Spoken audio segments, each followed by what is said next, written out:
سلطان محمود غزنوی کے زمانے میں نا چوریاں بڑی ہونے لگی، بڑی چوری، روز چور آ جاتے، سارا علاقہ پریشان ہے۔ چور تھے 4، جس گھر میں بھی آتے پیروں کے نشان ملتے 4 لوگوں کے، 4 چور ہیں پکڑے، بڑی دوڑ لگی، پولیس فوج، چور نہیں پکڑے جاتے۔ سلطان محمود غزنوی کہنے لگے تم سے نہیں پکڑے جائیں گے، میں ہی پکڑوں گا۔ کیا کروں گا؟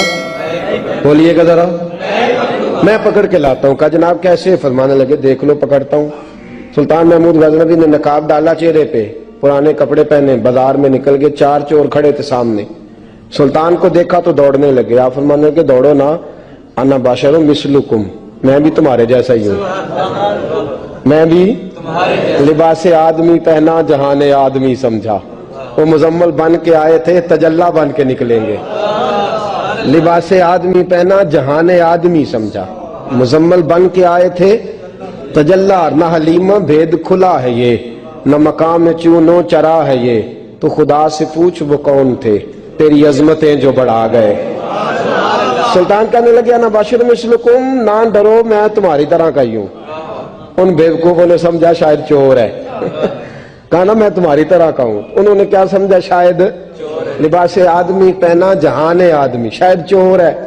انہوں نے کہا چلو جی طاق اداد ہو گئے، پہلے 4 تھے اب بیٹھ گئے، بات چیت ہونے لگی۔ سلطان کہنے لگے یار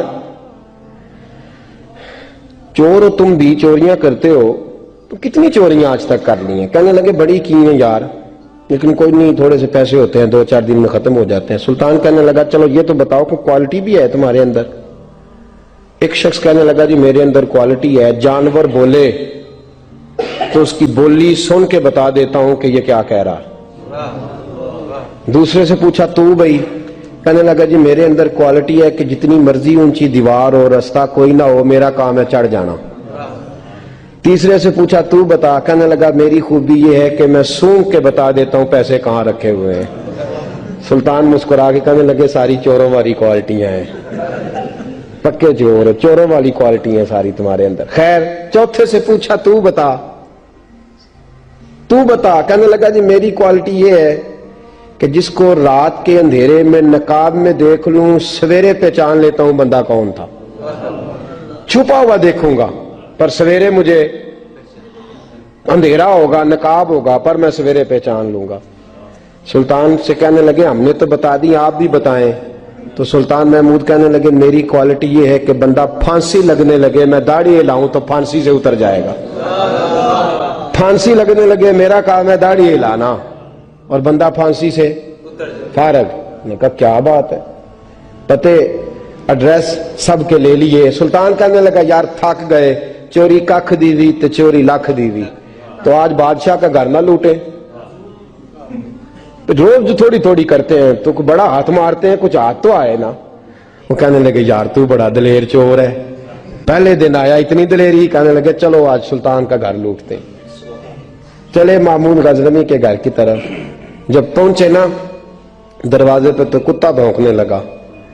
جو کہتا تھا نا میں پہچان لیتا ہوں، وہ کہنے لگا کتا کہہ رہا ہے تمہارے اندر ایک بادشاہ بھی ہے، بادشاہ ہے۔ تو باقی 3 کہنے لگے عجیب بیوقوف ہے، ہم تو ایک جیسے ہیں سارے۔ انہوں نے کہا نہیں انا باشر مثلکم، تو پاگل ہے، آج تجھے غلطی لگ گئی۔ دیوار بڑی اونچی تھی، وہ جو کہتا تھا نا چڑھ جاتا ہوں وہ چڑھ گیا، رسا پھینکا باقی بھی چڑھ گئے، اور جو کہتا تھا سونگ کے بتا دیتا ہوں اس نے بتا دیا کہ اس کمرے میں خزانہ ہے۔ لوٹا، نیچے آئے، اس کو ایک جگہ پہ لے کے بیٹھے بانٹنے کے لیے۔ سلطان کہنے لگے بیوقوف ہو، کوئی معمولی گھر نہیں لوٹا، بادشاہ کا گھر لوٹا ہے۔ سویرے گلی گلی پولیس دوڑے گی، فوجی دوڑیں گے، ایک سوئی بھی پکڑی گئی تو پکڑے جائیں گے، خزانہ زمین میں دبا دو، بات ٹھنڈی ہوگی تو آ کے اس کو اکھیڑیں گے، بانٹ لیں گے۔ ایڈریس پہلے لے لیے تھے، وہ سب اپنے اپنے گھروں کو چلے گئے۔ سلطان آئے، سپاہیوں سے کہا کہ 4 بندے اٹھا لاؤ، اور فلان جگہ خزانہ دفن کیا وہ بھی اٹھا لاؤ۔ اب قاضی صاحب کی عدالت میں مقدمہ چلا، جرم ثابت ہو گیا، 4 کو سزائے موت ہو گئی۔ اب وہ 4 کہتے ہیں 4 تو ہم ہیں، 5واں کدھر گیا؟ 5واں کدھر ہے؟ انا باشر مثلکم، وہ کہتا تھا تمہاری طرح کہوں، وہ کدھر ہے؟ جس دن پھانسی لگنی تھی نا توجہ ہے آپ کی؟ جس دن پھانسی لگنی تھی محمود غزنوی نے کہا کہ پھانسی لگتے وقت پہلے مجھے ملا لینا. وہ جب جا رہے تھے نا وہاں پھانسی لگنے کے کمرے میں تو حکم تھا محمود کا. اب ان کو آئے لے کے چاروں محمود غزنوی کے پاس. تو رات کو تو نقاب میں دیکھا تھا, اندھیرے میں دیکھا تھا. وہ جو کہتا تھا نا پہچان لیتا ہوں, وہ آگے بڑھا, کہنے لگا حضرت جی پھانسی لگنے لگی ہے, ذرا داڑھی تو ہلا دیں, مہربانی تو فرمائیں, لگنے لگی ہے پھانسی, مہربانی کریں, مرنے لگے ہیں. سلطان محمود کہنے لگے ان کو پھانسی, بس وہ داڑھی ہلی, پھانسی گئی. محمود غزنوی نے کہا چوری نہ کرو, دربار میں آ جاؤ, نوکری پہ بیٹھو, جو تنخواہ کہتے ہو دیتا ہوں, چوریاں چھوڑ دو. چوریاں بھی چھوڑ دی, بندے بھی بن گئے. محمود غزنوی نے بازو تھاما اور اپنے پیر حضرت ابو الحسن خرقانی کے پاس لے گئے, بیعت بھی کرایا, اللہ اللہ بھی سکھائی, ولی بھی بن گئے. مولانا ابو نور صاحب علیہ رحمہ فرماتے ہیں بس یہی بات ہے, ولی اندر ہی پھرتے رہتے ہیں, اندر ہی گھومتے رہتے ہیں, لوگ سمجھتے ہیں ہمارے جیسے ہی ہیں, بس تعلق ٹھیک رکھنا, قیامت میں پھانسی لگنے لگے گی, ان کی داڑھی ہلے گی, اللہ نجات عطا فرما دے گا. حضرت بریلوی رحمت اللہ تعالی علیہ ہمیں سبق دیتے ہیں, فرماتے ہیں دشمن احمد پہ شدت کیجئے, دشمن احمد پہ اشداء علی الکفار, دشمن احمد پہ ہلکی پھلکی ان کے ساتھ نفرت نہیں. یہ قرآن مجید کا سبق ہے. دشمن احمد پہ شدت کیجئے, ملحدوں سے کیا مروت کیجئے. جو بے دین ہو جائے وہ مروت کے قابل. ہمارا عجیب معاملہ ہے, وہ ہمارے بچے کاٹتے ہیں, ہم کہتے ہیں نہیں بات بیٹھ کے کرنی چاہیے. وہ ہمارے ٹکڑے کر رہا ہے, خون پی رہا ہے, ہم کہتے ہیں نہیں ٹیبل ٹاک کرنی چاہیے, ہم نے بات کی ہے, سفیر کو بلایا تھا. یہ کس قسم کی گفتگو ہے بھائی؟ وہ تیرا خون پی رہا ہے, تو جواب میں کہہ رہا ہے نہیں نہیں وہ ہم نے بات کی ہے اقوام متحدہ میں, کل پرسوں بیٹھیں گے, آپس میں گفتگو کریں گے, صحیح ہو جائے گا مسئلہ. اشداء علی الکفار, اہل ایمان مومن کی پہلی صفت اللہ نے یہ بیان فرمائی کہ وہ کافروں پر وہ سخت ہے. پہلی صفت یہ ہے, من احب للہ و ابغض للہ و منع للہ و اعطى للہ فقد استکمل الایمان او کما قال صلی اللہ علیہ وسلم. حضور نے فرمایا اگر اللہ کی رضا کے لیے محبت کرنا ایمان کا حصہ ہے تو بغض رکھنا بھی ایمان کا حصہ ہے. اللہ کی رضا کے لیے بغض رکھنا بھی, یہ جو جذبہ ہے نا کفر کے خلاف جذبہ, یہ ایمان کی بنیاد ہے. لوگ کہتے ہیں اسلام محبت سکھاتا ہے, اسلام بھائی کون کہتا ہے اسلام نفرت سے؟ اسلام سکھاتا ہی محبت ہے, اسلام سکھاتا ہی. لیکن میرے بھائی یہ تو بتلاؤ نا صاحب کہ وہ جو جڑی بوٹی فصل کے ساتھ اگاتی ہے اس کا رنگ ہرا نہیں ہوتا, وہ چہچہاتی لہلہاتی نہیں, کاٹتے کیوں ہو پکڑ کے اسے, دوائی ڈال کے مارتے کیوں ہو؟ اس لیے کہ باقی فصل کو تباہ نہ کرے, باقی فصل کو نقصان. کافر پر جب تو سختی کرتا ہے تو اس کا مطلب یہ ہوتا ہے کہ وہ پھر دوبارہ ظلم نہیں کرتا, وہ زیادتی. ہماری کافر کے حق میں نرمی ہے.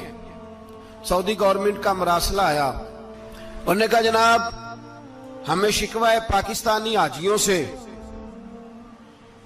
کہ حجنے جب جاتی ہیں تو یہ برقع نہیں پہنتی, نقاب نہیں اوڑھتی. یہ باقاعدہ مراسلہ ان کی وزارت حج نے پاکستانی, مجھے چونکہ موقع ملتا رہتا ہے حج ٹریننگ پہ جانے کا تو ہمیں وہ پڑھاتے ہیں, کہتے ہیں جی یہ آپ دیکھ لیں. باقاعدہ مراسلہ آیا, بڑی کھل کے بات کر رہا ہوں ذمہ داری سے. یہ جناب پاکستان کی جو بیبیاں یہاں حج کرنے آتی ہیں وہ بازاروں میں بغیر نقاب کے پھرتی ہیں, وہ کھجوریں خریدنے چاہتی ہیں تو بغیر نقاب کے, خوشبو لینے جاتی ہیں تو بغیر نقاب کے, لہذا انہیں پردہ کراؤ. اگر کوئی بی بی بغیر پردے کے آئی, چلے ایام حج میں تو احرام کی حالت میں تو ہم قبول کر لیں گے, لیکن اگر اس کے علاوہ آئی تو ہو سکتا ہے ڈیبورٹ کر دی جائے. باقاعدہ مراسلہ. عام غریب ملک کی, پاکستان کی, انڈونیشیا کی, سوڈان کی بی بی بغیر پردے کے نہیں جا سکتی, پر ٹرمپ کی بی بی بغیر پردے کے سعودی عرب جا سکتی ہے. ہم تو چپ کر گئے ہو نا, ویڈیو میری پہ بندی ہے, تہاڈی نہیں, فکر نہ کریں, میں سچی بات کر رہا ہوں. سچی بات اور کھری کر رہا ہوں ذمہ داری سے. او بھائی اس کی بیوی پر کوئی پابندی نہیں, کوئی پابندی نہیں. وہاں تم نے تلواریں پکڑ کے رقص کر لیا, وہاں سب جائز تھا. اب تمہیں وہ کدھر گیا متوا جو بھاگ کے آتا ہے کہ گنبد کی طرف منہ نہ کرو؟ وہ کدھر گئے لوگ جو کہتے ہیں جناب دیکھو جی وہ مقدس پاک لوگ ہیں, خبردار ان کی بات نہ کرنا. کلیجہ روتا ہے, دل خون کے آنسو روتا ہے. اتنا بڑا حج کا اجتماع ہوا ہے, تمہیں کوئی توفیق نہیں تھی تو وہاں کہنا تھا اس کو حج پڑھانے والے کو, خطبہ دینے والے کو کہ برما کے لیے دعائی کر دے. کہنا تھا اسے فلسطین کے لیے. بھائی میں جو رونا رو رہا ہوں ذمہ داری سے رو رہا ہوں. خدا را سمجھو, جب تم نے تمہاری اپنی بات آتی ہے تو 34 ملکوں کا اتحاد اکٹھا ہو جاتا ہے, اور جب امت کی بات آئے پھر کوئی پرواہ نہیں. میرے رسول پاک صلی اللہ علیہ وسلم نے جو دین دیا اس کی پہلی شرط یہ ہے اشداء علل, بولیے اشداء علل, کافر پر سختی کرنا پہلا حصہ ایمان کا. رحماء بینہم تو دوسرا نمبر ہے, یہ دوسرا ہے. تمہاری سختی صرف اس کے خلاف ہے جو تمہارے مفادات کو ٹھیس پہنچائے, جو تمہاری سنے نا. حضرت سیدنا فاروق اعظم رضی اللہ, میں تفصیل سے بات کروں گا اگلے جمعے جناب فاروق اعظم کے احوال پر. حضرت عمر فاروق رضی اللہ تعالیٰ عنہ بدر کے میدان میں جب نکلے نا بدر میں, تو حضرت عمر سے حضور نے تجویز مانگی, فرمایا صف بندی کیسے کریں, کس طرح لڑنا ہے. جناب عمر فاروق رضی اللہ تعالیٰ عنہ کہنے لگے حضور یہ جتنے آئے ہیں نا کافر لڑنے, یہ کسی کا کوئی چاچا لگتا ہے, کسی کا کوئی ماموں لگتا ہے, کسی کا بھائی ہے, کسی کا بیٹا ہے, تو محبوبہ صف بندی کی کیا ضرورت ہے, جو میرے رشتہ دار ہے میرے حوالے کریں. میں گردنیں کاٹ کے آپ کو دیتا ہوں, جو ابو بکر کے رشتہ دار ہے وہ ابو بکر کے حوالے کریں, وہ گردن کاٹ کے دے. جو علی کا کچھ لگتا ہے وہ علی کے حوالے کریں.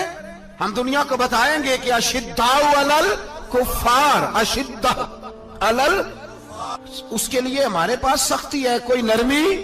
وہ ہمارا سگا بھی ہو تو اس کے حق میں کوئی نرمی. حضرت عمر نے اپنے سگے ماموں کی گردن کاٹی بدر کے دن, سگے ماموں کی. حضرت ابو عبیدہ بن جراح, سنو اسلام امن کا درس دیتا ہے, محبت کا درس دیتا ہے. بھائی اسلام ہی تو امن کا درس دیتا ہے, پر جڑی بوٹی کاٹنا بدامنی نہیں ہوتا, ظالم کا ہاتھ پکڑنا بدامنی, اور امن والے اور ہوتے ہیں بزدل, ان دونوں میں فرق ہوتا ہے. امن والا بننے کا کہا گیا ہے, بزدل بننے کا کہا. میرے نبی پاک نے جو بدر میں تلوار اٹھائی تھی, زرہ پہنی تھی, حضور علیہ السلام نے لوہے کی جیکٹ پہنی تھی, تو وہ بھی میرے رسول پاک نے امن کے لیے ہی پہنی تھی. میرے نبی پاک صلی اللہ علیہ وسلم نے احد کے دن جو ہتھیار اٹھائے تھے تو وہ بھی امن کے لیے اٹھائے تھے, وہ بھی امن کے لیے حضور نے ہتھیار اٹھایا تھا. ہتھیار اٹھانا بد امنی کی علامت نہیں ہوتا میرے بھائی, یاد رکھ. حضرت ابو عبیدہ بن جراح نے میدان بدر کے اندر